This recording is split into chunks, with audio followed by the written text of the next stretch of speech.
कि भैया जो आचार्य या जो संघ में आरिका पूजा होती है, नवदा भक्ति होती है, उसको पड़गाहन मत करो, उसको आहार मत करो, उसको लेने मत जाओ। अरे एक और आप अपनी गुरु परंपरा की फोटो लगा रहे हो, एक और गुरु परंपरा की फोटो लगा रहे हैं कि आदि शांति सागर जी महाराज, वीर सागर जी महाराज, शिव सागर जी महाराज, ज्ञान सागर जी महाराज, पूरी परंपरा की। और आप उसी परंपरा की जो जिन परंपरा में नवधा भक्ति होती है आरिकाओं की चली आई है, आप उसके लिए कह रहे हो कि मिथ्या दृष्टि है, जो ऐसा करे वो मिथ्या दृष्टि है, जो ऐसा करे वे नरकगामी नरक जाएंगे। तब तो लगने लगा कि और दूसरे की बात तो छोड़ो, अपनी परंपरा में आप इस प्रकार की बातें कर रहे हो। वो परंपरा गलत थी, वे आचार्य गलत थे, जानते नहीं थे, समझते नहीं थे। तो क्या सब नरक गए क्या? आप कौन से अवधिज्ञानी हो, कौन से केवल ज्ञानी हो जो इस प्रकार की बात कर देते हो? कौन से शास्त्रों में लिखा? कोई अगर उनसे पूछे कि आप बतलाओ कि आप ऐसे बात कर रहे हो, कौन से शास्त्र में लिखा कि जो नवधा आरिकाओं की नवधा भक्ति करे वो नरकगामी है? जो नरक गए तो गिनती गिनाओ कि कितने आचार्य गए, परंपरा के कितने गए।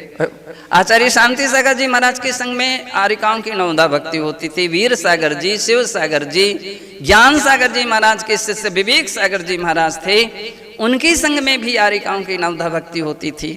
तो आप सबको नरक पहुंचा दोगे?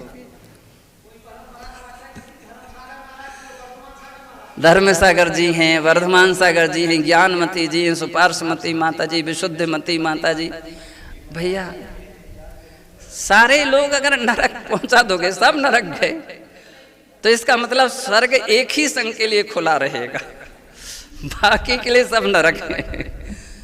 ऐसी बातें बिल्कुल नहीं होना चाहिए, इसमें ब्रेक लगना चाहिए मेरे हिसाब से। और उन्हीं परंपरा के प्रमुख प्रधान आचार्य ही इस विषय को काम कर सकते हैं कि ऐसा तो है नहीं कि उनको पता नहीं है। मालूम हो सकता है, ना मालूम चलता हो, लेकिन मुझे लगता है कि कहीं ना कहीं से तो बात मालूम चलती है। को सोचना चाहिए कि समाज में ऐसे विघटनकारी कार्य नहीं होना चाहिए। हम अच्छी बात करें, ऐसी कोई विघटनकारी बात ना करें, और परंपरा की बात कभी ना करें। अरे अपन कहाँ बड़े बड़े आचार्य, उनके सामने अपन तो कुछ नहीं है, और अपन उनके विषय में ऐसी बात कहें, उनकी पद्धति को अपन गलत ठहराएं, ये गलत है।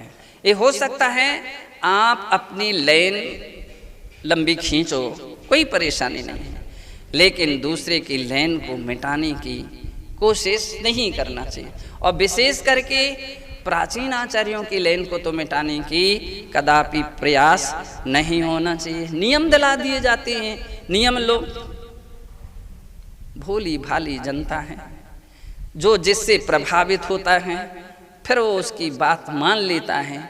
अब जब कोई दूसरी संघ वाले वहाँ पहुँचेंगे तो फिर समझ में आता है, या तो उन लोगों को समझ में आता है कि अरे हमको तो पता ही नहीं था, उन्होंने ऐसा पढ़ा दिया था, ऐसे नियम दिला दिए थे, या फिर समस्या रहे कि उनको परेशानी खड़ी हो जाए कि वे उस नगर गांव में नहीं जाएंगे।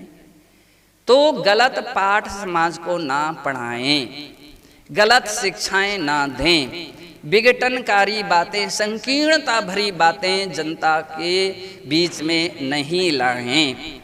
तो अभी तक तो ये कहा जाता था कि जिस संघ की जो पद्धतियां हैं, श्रावक का कर्तव्य है उसमें ना उलझें और अपने कर्तव्य का पालन करें, उनकी पद्धति के अनुसार उनके लिए आहार दें, चौका लगाएं, ये बात कही जाती थी। मुझे याद है जब पथरिया का गजरथ में हम लोग थे तो वहाँ विशाल मती माता जी, विवेक सागर जी महाराज की शिष्या, आचार्य ज्ञान सागर जी महाराज की शिष्या विशाल मती जो थी, उनका भी प्रवेश हुआ। आचार्य विद्यासागर महाराज का संग था, हम लोगों का भी संग था। तो सुबह माता जी का प्रवेश था, शाम को ये बात उठ गई। हम लोग महाराज के पास ही बैठे थे, तो दीदी लोगों ने पूछा, महाराज माता जी आ रही हैं, कल आहार कैसे हो, कैसी व्यवस्था बनाएं? उनके यहाँ तो नवदा भक्ति होती है।